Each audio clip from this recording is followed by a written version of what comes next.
Hello, everyone. Welcome to our next episode on Rock the Closing. I am very happy to introduce to you our next guest speaker, Meredith Singer, who is a family law and matrimonial attorney. And she is a fierce advocate of her clients. We really love Meredith, working with Meredith. And she can be contacted at meredithsingerlaw@gmail.com or at her website, which is meredithsingerlaw.com. But don't worry, everything is available on our website. So just go on Rock the Closing and look for Meredith, who is going to talk about real estate in divorce proceedings. Dalia, what do we want to know about Meredith? We are so excited to have Meredith on the podcast today. So excited to have you and welcome. Tell us about your background in matrimonial law, family law, and what makes you different from the other matrimonial lawyers in your field. Certainly. Hello, ladies. It's so lovely to be here. I'm thankful to have an opportunity to be on today's podcast. So I've been working as a matrimonial and family law attorney for about 12 years in New York City. I was an associate attorney and a senior associate at several law firms. I also was a children's attorney at the Children's Law Center, where I represented children in the middle of custody, family offense, visitation, and SIDGE proceedings. I started out my own practice about 2 years ago. My goal was to provide quality legal representation at affordable prices for New Yorkers. I differentiate myself from my competition by providing a lot of individualized attention and zealous advocacy to my clients. I like to settle cases whenever possible, but as you ladies know, sometimes that is not possible. And in those cases that have to be litigated in the court, I am known to be aggressive. I find that people do not hire me to sit in court and to be quiet. They want to feel like someone has their back and their main concerns are being addressed. Amazing. That's exactly what we wanted to hear, Meredith. Yes, a fierce, aggressive advocate who protects their clients' rights and interests through the entire divorce proceedings. And we can testify to that, having been working with you, that you are that person. So Meredith, let me pull you back from the matrimonial family law affairs to real estate. What is the overlap between real estate law and your specialty? Yes, that's a great question. There is a lot of overlap between real estate law and divorce cases. In divorce cases, oftentimes we will need to explore what to do regarding the final disposition of property in the context of equitable distribution. So that means regarding equitable distribution, whether a marital property is utilized as either a primary residence or a vacation home, regardless of whether the parties own the residence or they rent it together, we need to decide who ends up with the property, for how much, and when can they get it. Wow, sounds like a complicated procedure. I mean, we do a lot of the real estate, but then to have to intertwine complex litigation into it, that's a whole other level of it. So let me ask you something, Meredith. What happens if there are adult children in the home? Like you just were speaking about, disposition of a marital residence, but, sometimes I guess it's not just a husband and a wife living in a house that they own. So what happens if there are grown-up children? Right, that's a great question, Dahlia. In the case of grown-up children, there is not the same urgency or need for one party to necessarily stay in the home and have the children raised in the home. A lot of the times in New York, judges and referees want children to preserve the status quo. They want that family unit in place. They don't want to disrupt children's lives, so they want to have one party stay in the home or apartment with the children where the children grew up and were raised. But when you have adult children, it actually becomes more complicated in some senses because parents might want to preserve the asset and hope that the child will inherit it one day. So that's one factor to consider. But other times, it's a question of whether we need to downsize.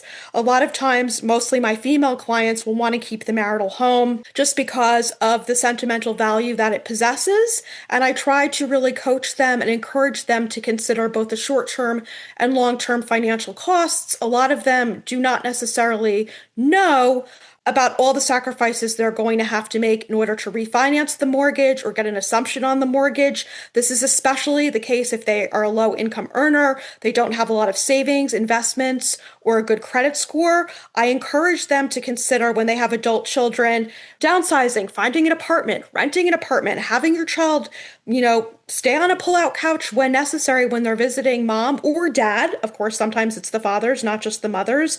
But there's just not the same need to preserve the home when the children are grown up and adults. In theory, we hope that they are self-sufficient individuals. They're no longer residing at the home, and they don't need to stay there for long periods of time. They can just visit their parents when necessary. And it's definitely a factor to consider for both parties during a divorce. Thank you, Meredith. That is very, very insightful. And thank you for thinking it through, giving us a perspective from both like adult children and minors. I think that's very useful to our listeners. But let me bring you back a little bit to the very beginning. So when you meet the clients, and obviously you meet the clients when they already decided that they are going for divorce, what are the basic and first questions that they are asking you, or if you could complement, or if you could suggest some questions to any future clients, what would it be?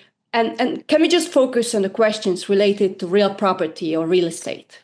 Yes, certainly. One of the first questions that I'll ask my clients is to learn more about what real property they own or that they rent. And there are a lot of basic questions that, unfortunately and surprisingly, parties just don't know the answers to. So some of the first questions I'm going to ask is, what do you own? Do you own property? If you do not own property, whose names are on the lease? I want to see a copy of the lease. If you own property, I want to see a copy of the deed. I may be able to find this information on ACRIS, which is a New York City public record search. For some counties like Westchester County, they don't necessarily come up on an ACRIS search. Regarding ownership of property, I want to know if the parties paid the property up front or they have a mortgage. If they have a mortgage, who's it with? What bank is the mortgage with? Did they ever refinance the mortgage? If so, when did they do that and why? Was it for home improvements, lower interest rates? What was the reason? And did everyone sign those documents? Sometimes I've had a case where there was a wife and a husband who owned a property for many years. The wife took out a HELOC, forged the husband's name on it, and suddenly both of their names are indebted to this HELOC, which wasn't fair because my client, the husband, didn't sign his name and didn't have any prior knowledge about it. So that's a huge debt to consider when we're going through equitable distribution. I actually had a similar but an opposite case where the wife took out the mortgage and the husband was not on the mortgage note, which is very interesting. Yeah, anyway, sorry, I am... Right. And this unfortunately happens a lot more than you would think. People don't know, and sometimes people don't know what they're signing. A spouse will just say, here, sign here, and not explain it, or they won't read it because they trust their spouse. That always comes back to haunt them years later. It's really important that parties carefully review what they're signing, and if they don't understand it, hire an attorney. Don't just sign any document your spouse hands over. Correct. Absolutely. Yeah, absolutely. So many complexities come with real estate and all the paperwork and everything. And then when a marriage is unraveling, it's like even more complex. So, these things have to be really clear, I guess. So, Meredith, let me ask you, have you dealt with equitable distribution in terms of divorcing parties who own investment properties, not just their primary home? Because that's one thing, but then, there's another matter of investment properties and all the issues that might come up with that. So what has been your experience there? Yes, absolutely. That comes up very frequently in New York City, especially because we have more wealthy individuals. And I've dealt with apartments that have multiple housing units where there are rental apartments. And that is a challenging area of law and one that I'm still learning about. And I might reach out to you wonderful ladies to help educate me, because a lot of the times the parties don't understand everything having to do with an investment property. There are great sources of passive revenue such as rental units, but they really need to be in compliance with New York law regarding housing laws, landlord and tenant laws. If you want to evict a tenant, how do you go about evicting a tenant? There's a proper procedure that needs to be followed.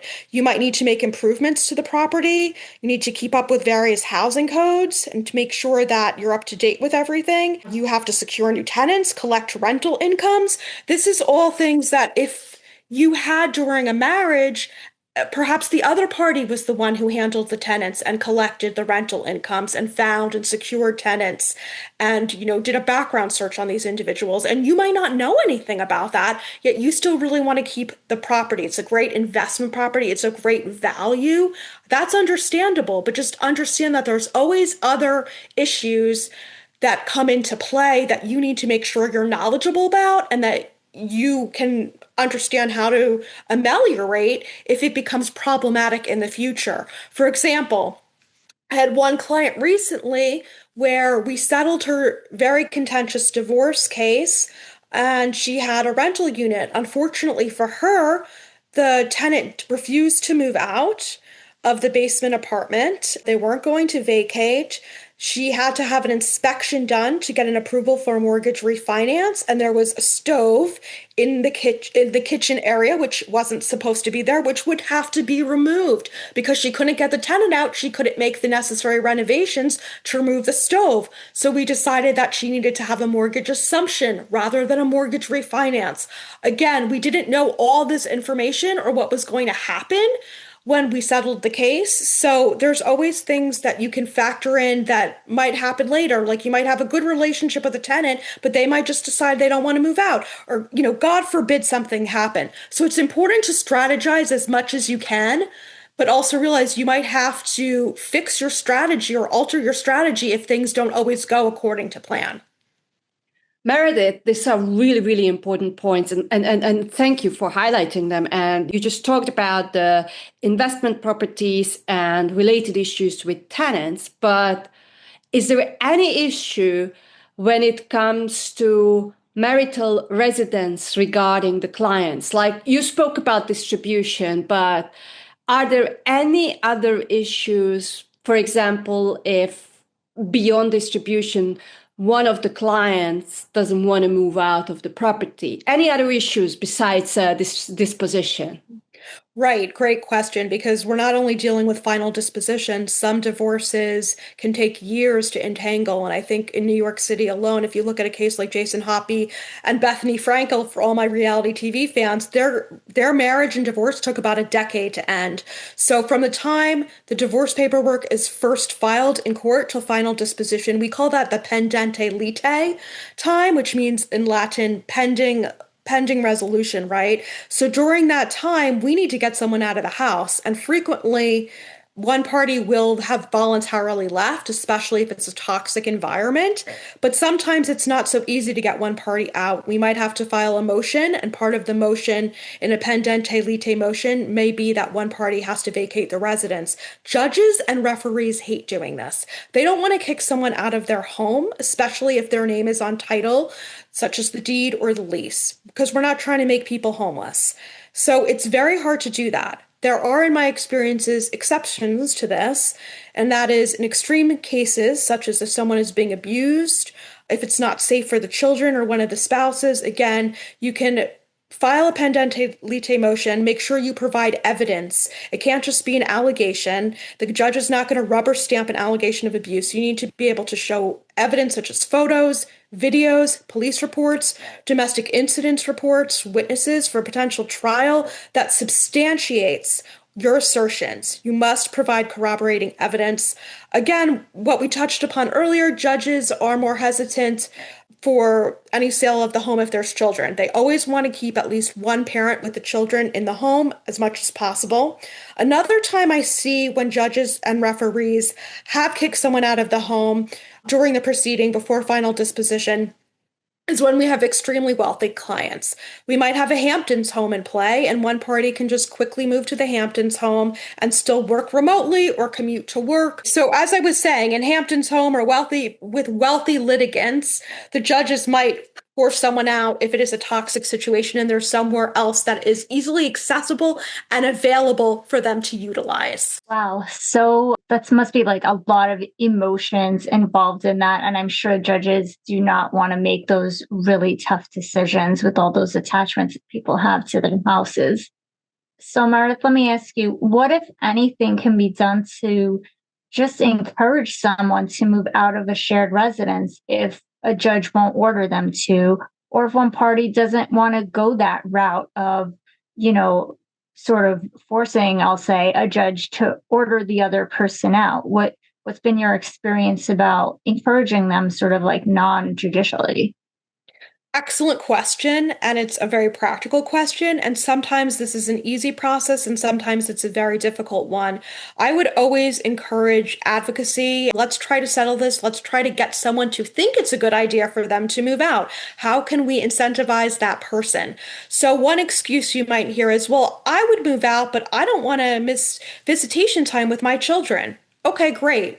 Let's make sure you have access to your children. Let's set up a parenting plan and sign off on it so that you're going to have reasonable time to spend with your children every week and you're seeing them and having regular access to them. That then becomes a non-issue.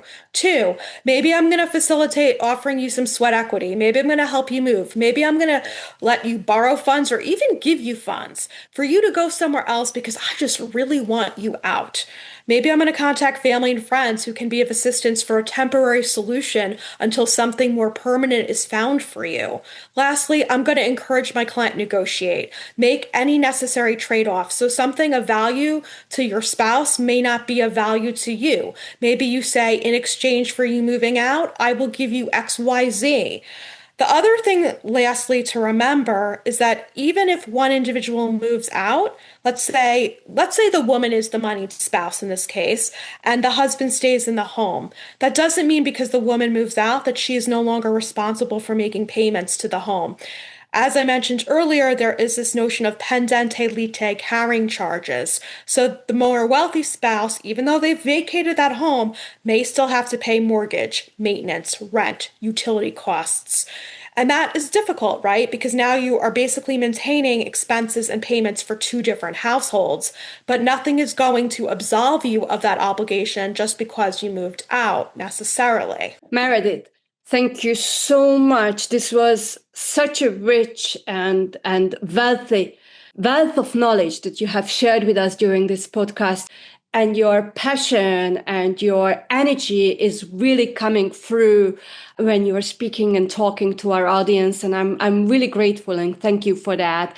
So everyone listening and everyone in need of a divorce or matrimonial attorney, please feel free to reach out to Meredith Singer. Her contact details will be on our website, or you can just Google her, meredithsingerlaw.com.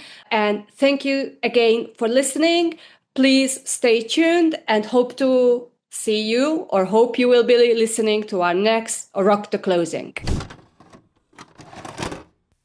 Thank you for tuning in to Rock the Closing. This podcast is hosted by real estate attorneys who offer valuable insights. Please remember that the content is for educational purposes only and does not constitute legal advice. Always consult a qualified professional before making any decisions. This podcast is copyrighted by Rock the Closing, and any reproduction, syndication, or rebroadcasting of the content requires written permission.